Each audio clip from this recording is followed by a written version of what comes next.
Okay now question number second करते हैं अब।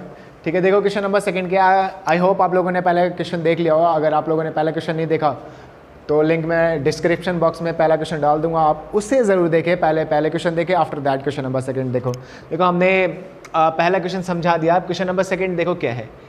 Represent the following situation in the form of quadratic equation. That is, जब मैंने आपको पहला क्वेश्चन समझाया था तो उस क्वेश्चन में जनरली सिर्फ वेरिएबल की फॉर्म में था और सिर्फ जितने भी वेरिएबल के टर्म थे उसको एक तरफ करना था, उसके बाद बताना था कि वो क्वाड्रेटिक इक्वेशन है या नहीं।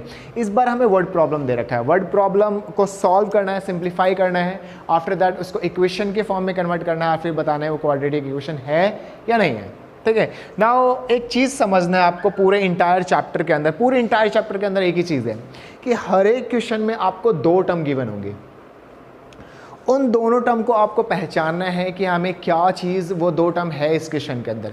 एक टर्म होगा आपका x और दूसरा टर्म होगा कुछ भी उस x के साथ रिलेटेड। ठीक है, दैट इज x दे रखा होगा और x के साथ कोई ना कोई उसका रिलेशन होगा, यानी एक टर्म x और दूसरा उसके साथ रिलेशन। अब इस क्वेश्चन के थ्रू मैं आपको बताता हूँ कि मैं एक्चुअली समझाना क्या चाह रहा हूँ। देखो इस क्वेश्चन में क्या रखा है, the area of rectangular plot is 5 to 8। एक रेक्टेंगुलर प्लॉट है जिसका एरिया कितना है 5 to 8 मीटर स्क्वायर। ठीक है, अब एरिया ऑफ रेक्टेंगल क्या होता है आपका L इंटू बी। सबको पता है कि एरिया ऑफ रेक्टेंगल होता है लंबाई गुणा चौड़ाई, L इंटू बी। अब क्वेश्चन में क्या लिखा हुआ है, the length of the plot is 1 more than the twice its width। इसका क्या मतलब है, इन्होंने क्वेश्चन में कहा है कि जो रेक्टेंगल की लेंथ है वो किसके बराबर है। The length of the rectangular plot is 1 more, एक ज्यादा, किससे, 1 more than twice its width। जितनी इसकी चौड़ाई है उसके दोगुने से एक ज़्यादा। किससे ज़्यादा, इसकी चौड़ाई का दोगुना, इसके विड्थ का डबल करेंगे हम।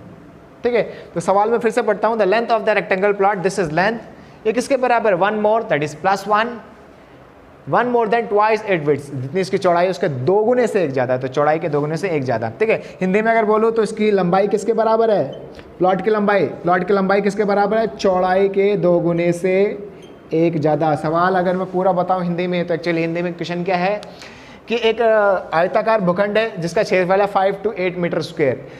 उस आयताकार भूखंड की लंबाई किसके बराबर है, चौड़ाई के दोगुने से एक ज़्यादा। किसके बराबर है, चौड़ाई के दोगुने से एक ज़्यादा। तो लंबाई किसके बराबर है, चौड़ाई के दोगुने से एक ज़्यादा। ये क्वेश्चन में लिखे हैं। डन। ओके, मैंने आपको बताया कि हर इक्वेशन में दो चीज़ें दे रखी होगी। इसमें क्या है, हमें क्या फाइंड करना है, need to find length and width. तो एक होगा हमारा x और दूसरा होगा हमारा y। आपको समझना है अब x किसको माने। देखो हर एक क्वेश्चन में ऐसे सिचुएशन होगी जिसमें एक टर्म बिल्कुल इक्वल के अदर होगा और दूसरा टर्म जो भी होगा उसके साथ कुछ ना कुछ और नंबर्स होंगे। देखो इसमें दो चीज़ें, एक लेंथ है एक विड्थ है।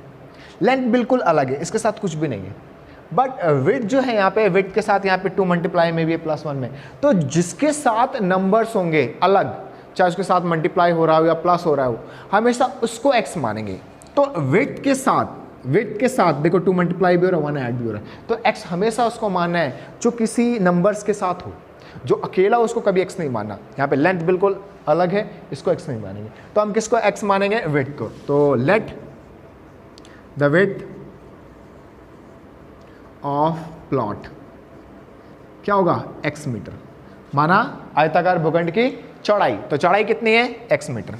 इसकी लेंथ कितनी हो जाएगी, इसकी लंबाई कितनी हो जाएगी, इसकी लंबाई हो जाएगी, देखो अगर मैं यहाँ से निकालना चाहूँ तो लेंथ कितनी हो जाएगी, देखो लेंथ इज इक्वल्स टू कितनी हो जाएगी, 2 times ऑफ विड्थ। विड्थ को क्या मान लिया आपने, x मान लिया +1, ये हो जाएगी लेंथ। तो लेंथ कितनी हो जाएगी, 2x + 1। यानी हर एक क्वेश्चन में आपको क्या करना है, जब आप क्वेश्चन पढ़ो तो आप ऐसे फॉर्म में लिख लो। अगर आप ऐसे लिख लेते हो ना तो इसको x और जो दूसरा टर्म मानना इतना मुश्किल नहीं होता। बहुत आसानी से आप पहला टर्म भी मान लोगे, दूसरा भी अपने आप आ जाएगा। देखो आपने x माना, दूसरा अपने आप आ गया इसकी हेल्प से। ठीक है, अब आपको एक चीज़ दे रखा है एरिया, तो एरिया का फॉर्मूला लगाओगे। एरिया ऑफ प्लॉट कितना दे रखा है, area of plot 5 to 8। Actually area होता है क्या है, L इंटू बी होता है। ठीक है, ये 5 to 8। अब L कितना है, लंबाई कितना है, वो है 2x + 1। चौड़ाई कितना है, वो है x बराबर 5 to 8। सिंपल। मैंने लेंथ की जगह लेंथ की वैल्यू ले ली, विड्थ की जगह विड्थ की वैल्यू ले ली। अब जस्ट सिंप्लीफाई करना है। ये x पहले इसके साथ मल्टीप्लाई होगा तो 2x², फिर ये x इसके साथ मल्टीप्लाई होगा तो x 1 जा x इजकल्स टू 5 2 8, ये इधर आके minus, so 2x² plus x minus 5 2 8 is equals to 0।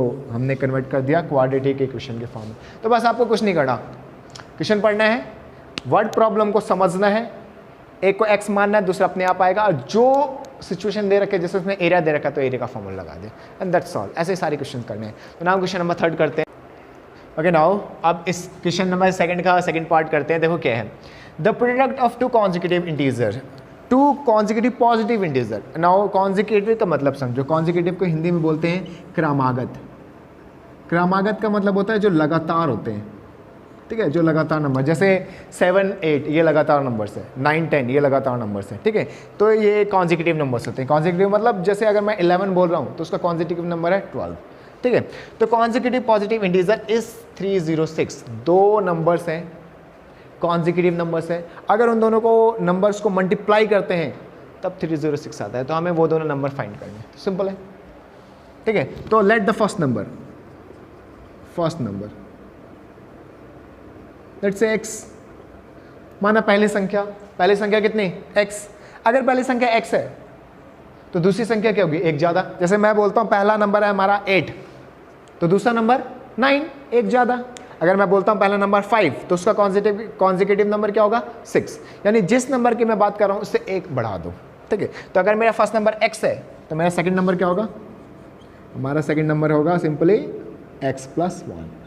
अब अकॉर्डिंग टू क्वेश्चन क्या लिखा हुआ है सवाल में, प्रश्नानुसार क्या लिखा हुआ सवाल में, सवाल में लिखा है कि अगर इन दोनों नंबर्स को, पहले नंबर को दूसरे नंबर को मल्टीप्लाई करे, प्रोडक्ट करे, गुणनफल निकाले इसका, तब कितना आएगा मल्टीप्लाई करके 306। तो प्रोडक्ट ऑफ नंबर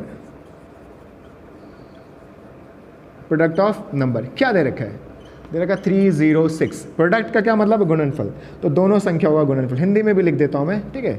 दोनों संख्याओं का गुणनफल कितना दे रखा है, ऑफ कोर्स 306 दे रखा है, ठीक है।